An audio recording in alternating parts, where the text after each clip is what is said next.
السلام علیکم ورحمۃ اللہ وبرکاتہ۔ 5 اپریل کو رات کے 9 بجے سے 9 منٹ تک پورے ملک کی روشنیاں بجھانے کی اپیل کی ہمارے وزیر اعظم نے۔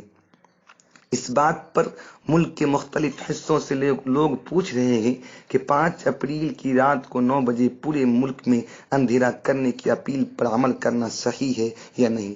میری رائے میں اچھی خاصی روشنی کو بجھانا اور دیے یا لائٹ یا موبائل کی روشنی پھیلانا کچھ عجیب سا کام ہوگا۔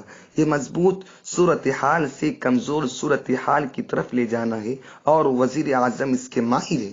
انہوں نے اپنی کئی کاموں کے ذریعے ملک کے عوام کو بہتر سے بدتر حالت کا سفر کرایا ہے، جیسے نوٹ بندی، GST کا غلط نفاذ، بے روزگاری میں اضافہ، کسانوں کی حالت کو نظر انداز کرنا، ملک کے غریبوں، بے زمینوں، کم پڑھے لوگوں کے لیے NPR جیسے اقدام اور پروگرام کے ذریعے ملک کو بہتر حالت سے بدتر حالت کی طرف لے جا رہے ہیں۔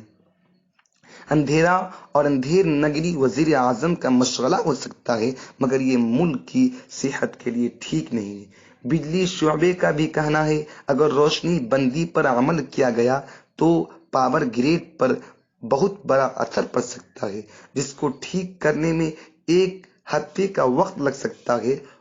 اس کی وجہ سے کورونا کے مریضوں کے علاج میں بڑی دشواری آ سکتی ہے۔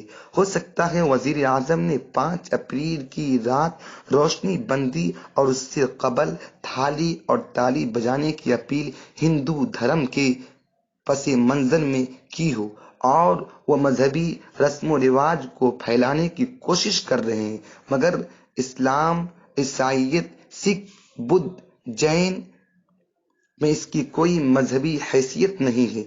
جو لوگ اس چیز کو مانتے ہیں وہ کر سکتے ہیں، مگر مسلمانوں، عیسائیوں، سکھوں، بدھسٹوں اور جینوں کو اس کے کرنے کی کوئی ضرورت نہیں ہے۔ اسلام میں اس قسم کی وہم کی کوئی گنجائش نہیں ہے۔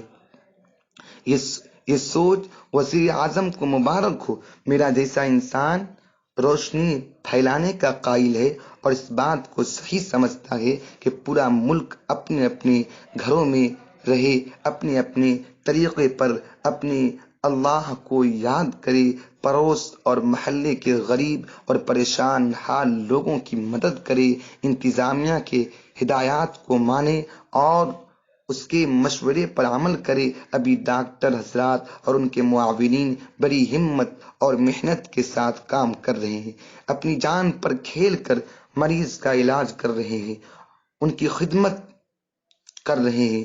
ان کی خدمت کی قدر کیجیے اور جہاں ضرورت محسوس ہو ان کا تعاون کیا کیجیے۔ ملک کی حفاظت، سالمیت اور مریضوں کی صحت کے لیے گھر رہ کر دعا کیجیے۔ السلام علیکم ورحمۃ اللہ۔